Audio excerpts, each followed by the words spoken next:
This is Arnie Pickholtz, and you're watching the Channel 30 Opinionator News and Views. Today, we're with Peggy Jones, who is running for a school board position in Indian River County. Peggy, sometimes the candidacy is rooted in business, and sometimes it's rooted in practical experience. You have 31 years' experience as a district employee. What are your strongest assets to deliver to the school board as a new member? Thank you. Very good question. My 31 years here at the local level and district level, and then also 5 years at the state level. I have a lot of experience with student achievement.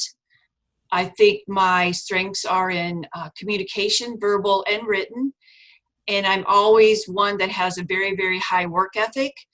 I mean, as a former teacher, dean, assistant principal, principal, executive director, associate executive director at the state, I've worked with many pockets of this community and many pockets of this state.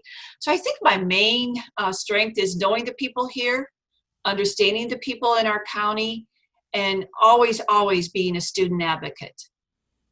Peggy, you have an outstanding history as an educator and an administrator. What specific skills do you think you have to offer the school district, and in particular, Superintendent Moore, who is promising to be a game changer for the district? Well, I have met with Dr. Moore a couple of times, and he certainly has great goals, and I support those goals. I have a lot of experience in administration and in the classroom, but I think I have the skill set to be a great school board member. A school board member has about three main responsibilities: setting policy, setting and approving budget, and then hiring, evaluating, or dismissal of the superintendent and school board attorney. I've written policy at the local, district, and state level. I certainly understand budget. I was in charge of a multi-million-dollar budget as a principal, and I was also in charge of a large budget at the Florida High School Athletic Association. So I understand the day-to-day activity of a budget. And also with hiring, evaluating the superintendent and school board attorney, I've probably recommended hiring of over 500 people. I have also been part of many evaluation systems, and I think that's very, very important when we're talking about the superintendent. It's not a gotcha. It's here's where we are, and here's where we need to go. And I feel I have strengths in all of those areas to bring to the table. Who would have thought that after a 53-year-old federal desegregation case, that this matter continues to be an issue for Indian River County School District? The school board has sought unitary status for the district. Well, what does that mean? And what do you intend to do about it if elected? Yes, I very well understand the DSEG plan, and I was part of it as a teacher, as an administrator, and then as an executive director. We've spent over $750,000 for unitary status.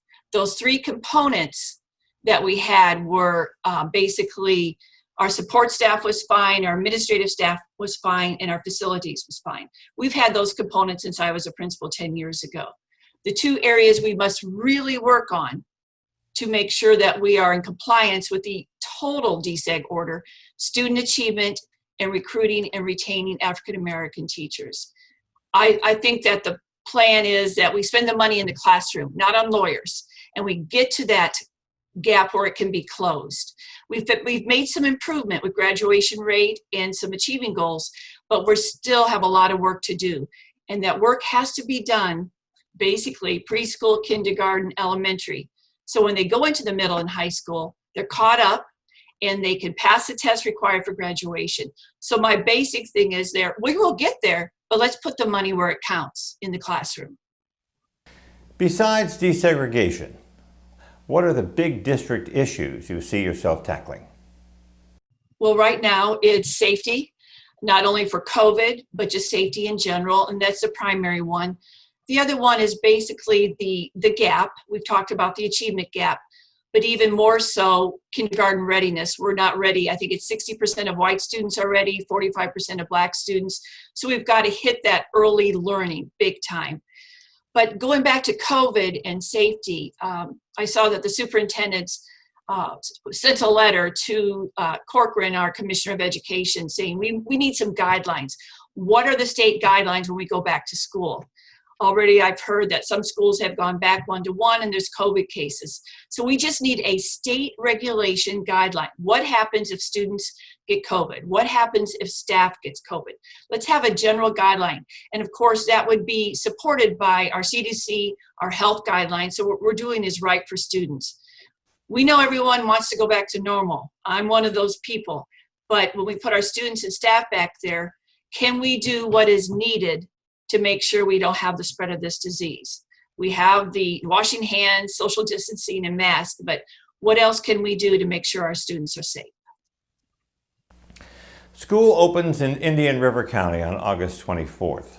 The school board elected to have a later start date than Martin County, for example. Going forward, how do you see your role as a potential school board member in determining what avenue to take for the students and for the teachers? Is it science or political science? Science. Facts over fear. I think that we have to continue to look at our daily COVID cases. Are they on the rise? I know Dr. Moore is coming on Facebook about once a week now to see where we're going to go. And right now we still have the August 24th startup. Our teachers are already back. Obviously they are asked to wear a mask or social distance, obviously washing hands. But I would really want to continue to look at the cases right here in Indian River County. Many state teachers associations have filed suit, not to not start, but to let it be a local decision. And I think it needs to be a local decision. Like I said, we all want to get back to normal, but at what cost? We have to keep safety for our students and staff as our number one priority. As a former high school principal, I will tell you that keeping students 6 feet apart and making sure they have their mask on all the time will be a challenge.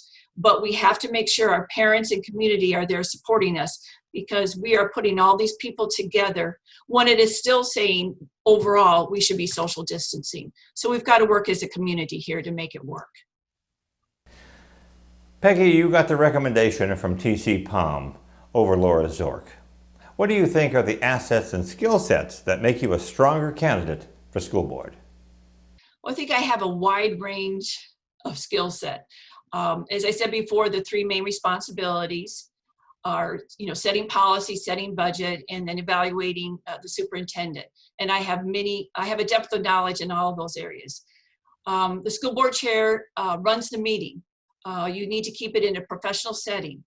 I have run probably 500 to 1,000 meetings in my career, and I show respect, and I model what I expect, and I think that I have a really good facilitator training.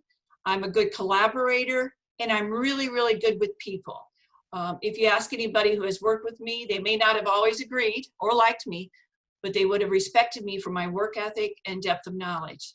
And every time I make a decision, it'll be based on the information that I have. And I will always keep the students and staff and teachers as my main priority. So I have a skill set that I think I can lead. Thank you, Peggy Jones, and thank you for watching the Channel 30 Opinionator News and Views. I'm Arnie Pickholz, and we'll see you next time.